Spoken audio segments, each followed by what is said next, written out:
3 बड़े माहिरीन की पेशगोई बिलाखिर सच निकली। हमास ने इसराइल की 3 बड़ी शर्तें मानने से इनकार कर दिया। गजा पट्टी पर हाल ही में की जाने वाली जंगी मशकों के बाद तारीखी पेशरफ्त हो गई। इसराइल फ़लस्तीन को जिस खामोशी से दबोचने की कोशिश में था, सारी गेम फ्लॉप हो गई। हमास दुश्मन पर बिजली की तरह बरसने के लिए तैयार हो गया। इसराइली वजीर दिफा की सिर्फ 3 शर्तों ने माहिरीन को ऐसा बयान जारी करने पर मजबूर कर दिया जिसके लिए फ़लस्तीनियों के कान तरसते थे। 2022 इसराइल के वजूद के लिए किस कदर खतरनाक साबित होने वाला है और गजा पट्टी से उठने वाले मुजाहिदीन किस कदर कारिये ज़र्ब लगाने वाले हैं। आज की इस वीडियो में इसराइल की बुनियादें हिला देने वाले हक़ाइक़ के बारे में बात करने के साथ साथ आपको यहूदियों की वो शराइत भी बताएंगे जो उन्होंने हमास के आगे रख कर फ़लस्तीन पर मुकम्मल काबिज होने की राह हमवार करने की कोशिश की। और इस पर भी बात करेंगे कि इसराइल ने जंग बंदी के बाद जो मुआहिदा किया था उससे दस्तबरदार क्यों हुआ। दोस्तों, 2022 इसराइल के वजूद को लर्जा कर रख देने वाला साल साबित होगा। हालांकि इसराइल एक मजबूत दिफा रखने वाला मुल्क है। दोस्तों, ऐसा क्या होगा कि इसराइल को अपने किए का सिला मिल जाएगा और ये नेक काम कौन करने वाला है? आखिर इसराइल ऐसा क्या काम करेगा और कर चुका है जिससे एक जंग शुरू होगी और यहूदी अपने अंजाम को पहुंचने लगेंगे? तो एक एक करके इन तमाम सवालों के जवाबात का आगाज करते हैं। दोस्तों, इसराइल पर हमला करने और इस काबिज रियासत को ख़त्म करने के लिए ताहाल किसी भी जवाज़ की ज़रूरत नहीं है, क्योंकि इसके क़याम और मज़ालिम के बारे में पूरी दुनिया आगाह है। चौंका आलमी ममालिक इसको तस्लीम कर चुके हैं। तो हम भी इसराइल को सिर्फ इस वीडियो के इख्तिताम तक ही एक मुल्क तस्वुर कर लेते हैं। दोस्तों, इसराइल फ़लस्तीन पर काबिज होने की पूरी कोशिश में है। आए दिन मुस्लिम अक्सरियती इलाकों में रेड करना, इनके घर मिस्मार करना, ये सब भी एक तरफ। अगर कोई मुल्क या तंजीम इसके खिलाफ जाने की कोशिश करे तो उसको रॉकेट, मिसाइलों और फ़ज़ाई हमले करके ये बताया जाता है कि वो गलत कर रही है। दोस्तों, इस मंजरनामे में मुजाहिदीन ग्रुप हमास एक गैबी मदद की मानंद सामने आया, जिसके हर बयान और वार ने इसराइल के दिमाग में ये बात डाल दी कि जुल्म से ज़्यादा ताकतवर ईमान है, जिसको शिकस्त देना इसराइल के बस की बात नहीं है। दोस्तों, हमास ने हर इसराइली इक़दाम का मुंह तोड़ जवाब दिया, लेकिन गजा पट्टी पर पेश आने वाले हालिया वाक़यात ने ताकत का तवाज़ुन बदलना शुरू कर दिया है, जिसको देखते हुए माहिरीन ने भी इसराइल के लिए ख़तरे की घंटी बजा दी। दोस्तों, गजा पट्टी और इसराइल के दरमियान मौजूदा हालात के मद्देनज़र कुछ माहिरीन अंदेशा ज़ाहिर कर रहे हैं कि जंग के इम्कानात बहुत ज़्यादा बढ़ गए हैं। दोस्तों, तुर्की के अनातोली न्यूज़ एजेंसी से बात करते हुए कुछ माहिरीन ने ये बात कही कि गुज़िश्ता जंग के बाद हुई जंग बंदी मुआहदे में इसराइल ने ये शर्त कबूल कर ली थी कि वो गजा की तामीर नौ के लिए ज़रूरी साजो सामान गजा ले जाने की इजाज़त देगा। 1 साल होने वाला है और इसराइल बार बार ताख़ीर कर रहा है। अगर यही हालात जारी रहे तो झड़पें शुरू हो जाना यकीनी है। हमास ने खुली धमकी दी है कि अगर इसराइल ने गजा की तामीर नौ में इसी तरह रुकावट डालने का सिलसिला जारी रखा तो उसे खमियाजा भुगतना पड़ सकता है। हमास के रहनुमा इब्राहिमुल मदहून ने एक बयान में कहा कि अगर नाकाबंदी जारी रही तो हम हर तरह से उसका मुकाबला करेंगे। दोस्तों, अनातोली न्यूज़ एजेंसी से बात करते हुए मदहून ने कहा कि हम गजा पट्टी के नाकाबंदी ख़त्म करने के लिए इसराइल पर मुसलसल दबाव बनाए रहेंगे।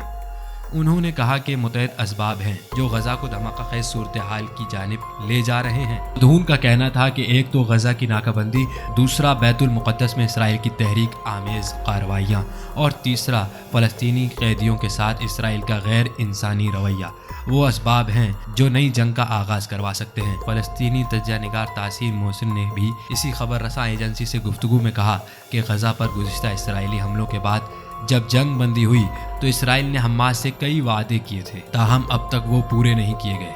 नतीजा ये निकला कि आज गजा पट्टी में वहाँ के रिहायशियों के लिए बेहद सख्त हालात हैं। मोहसिन ने कहा कि 2022 में ये हालात बाकायदा झड़पों में बदल सकते हैं। एक दूसरे तज्ज़िया निगार हानिउल औक़ात का कहना है कि इसराइल ताख़ीर की पॉलिसी पर अमल पैरा है और वो एक मामले को दूसरे मौजू से जोड़कर वादा खिलाफी कर रहा है।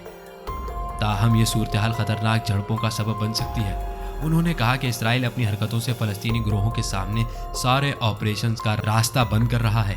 गुज़िश्ता 7 सितंबर को इसराइली वज़ीर जंग बेनी गैंट्स ने कहा था کہ غزہ میں حالات ٹھیک ہونے کی 3 شرطیں ہیں۔ ایک تو حماس اپنی فوجی طاقت بڑھانا بند کرے، دوسرے طولانی امن معاہدہ ہو، اور تیسرا سارے اسرائیلی قیدی اور لاپتہ افراد کو واپس کیا جائے۔ تجزیہ نگار اوقات کا کہنا ہے کہ اسرائیل نے الگ الگ مسئلے کو ایک دوسرے سے جوڑنے کی جو پالیسی اختیار کی ہے، اس کے نتیجے میں جنگ شروع ہو سکتی ہے، جس کے ہر بیان اور وار نے اسرائیل کے دماغ میں یہ بات ڈال دی کہ ظلم سے زیادہ طاقتور ایمان ہے، جس کو شکست دینا اسرائیل کے بس کی بات نہیں ہے۔ دوستو، حماس نے ہر اسرائیلی اقدام کا منہ توڑ جواب دیا، لیکن غزہ پٹی پر پیش آنے والے حالیہ واقعات نے طاقت کا توازن بدلنا شروع کر دیا ہے، جس کو دیکھتے ہوئے ماہرین نے بھی اسرائیل کے لیے خطرے کی گھنٹی بجا دی۔ دوستو، غزہ پٹی اور اسرائیل کے درمیان موجودہ حالات کے مد نظر کچھ ماہرین اندیشہ ظاہر کر رہے ہیں کہ جنگ کے امکانات بہت زیادہ بڑھ گئے ہیں۔ دوستو، ترکی کے اناتولی نیوز ایجنسی سے بات کرتے ہوئے کچھ ماہرین نے یہ بات کہی کہ گزشتہ جنگ کے بعد ہوئی جنگ بندی معاہدے میں اسرائیل نے یہ شرط قبول کر لی تھی کہ وہ غزہ کی تعمیر نو کے لیے ضروری ساز و سامان غزہ لے جانے کی اجازت دے گا۔ 1 سال ہونے والا ہے اور اسرائیل بار بار تاخیر کر رہا ہے۔ اگر یہی حالات جاری رہے تو جھڑپیں شروع ہو جانا یقینی ہے۔ حماس نے کھلی دھمکی دی ہے کہ اگر اسرائیل نے غزہ کی تعمیر نو میں اسی طرح رکاوٹ ڈالنے کا سلسلہ جاری رکھا تو اسے خمیازہ بھگتنا پڑ سکتا ہے۔ حماس کے رہنما ابراہیم المدہون نے ایک بیان میں کہا کہ اگر ناکہ بندی جاری رہی تو ہم ہر طرح سے اس کا مقابلہ کریں گے۔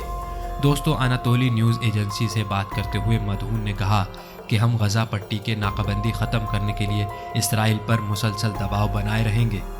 انہوں نے کہا کہ متعدد اسباب ہیں جو غزہ کو دھماکہ خیز صورتحال کی جانب لے جا رہے ہیں۔ مدہون کا کہنا تھا کہ ایک تو غزہ کی ناکہ بندی، دوسرا بیت المقدس میں اسرائیل کی تحریک آمیز کارروائیاں، اور تیسرا فلسطینی قیدیوں کے ساتھ اسرائیل کا غیر انسانی رویہ وہ اسباب ہیں جو نئی جنگ کا آغاز کروا سکتے ہیں۔ فلسطینی تجزیہ نگار تاثیر محسن نے بھی اسی خبر رساں ایجنسی سے گفتگو میں کہا کہ غزہ پر گزشتہ اسرائیلی حملوں کے بعد جب جنگ بندی ہوئی تو اسرائیل نے حماس سے کئی وعدے کیے تھے، تاہم اب تک وہ پورے نہیں کیے گئے۔ نتیجہ یہ نکلا کہ آج غزہ پٹی میں وہاں کے رہائشیوں کے لیے بے حد سخت حالات ہیں۔ محسن نے کہا کہ 2022 میں یہ حالات باقاعدہ جھڑپوں میں بدل سکتے ہیں۔ ایک دوسرے تجزیہ نگار ہانی الاوقات کا کہنا ہے کہ اسرائیل تاخیر کی پالیسی پر عمل پیرا ہے اور وہ ایک معاملے کو دوسرے موضوع سے جوڑ کر وعدہ خلافی کر رہا ہے، تاہم یہ صورتحال خطرناک جھڑپوں کا سبب بن سکتی ہے۔ انہوں نے کہا کہ اسرائیل اپنی حرکتوں سے فلسطینی گروہوں کے سامنے سارے آپریشنز کا راستہ بند کر رہا ہے۔